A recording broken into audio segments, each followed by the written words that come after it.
મહત્વના સમાચાર મળી રહ્યા છે। અંકલેશ્વરથી ઝીપ-લોક બેગમાં પેક કરી ડ્રગ્સનું વેચાણ।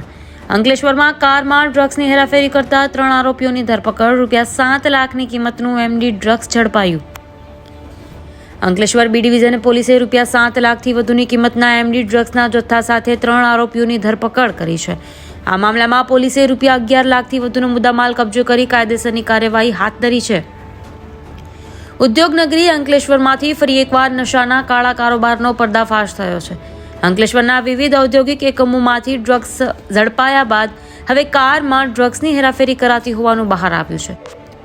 અંકલેશ્વર બી ડિવિઝન પોલીસના સૂત્રોને મળેલી બાતમીના આધારે તેઓએ નેશનલ હાઈવે નંબર 48 ઉપર ઉછાલી ગામ નજીક વોચ ગોઠવી હતી। આ દરમિયાન બાતમીવાળી ઇકો કાર આવતા તેને અટકાવી તપાસ કરતા અંદરથી ડ્રગ્સનો ₹7 લાખથી વધુની કિંમતનો 70.600 ગ્રામ એમડી ડ્રગ્સનો જથ્થો મળી આવ્યો હતો।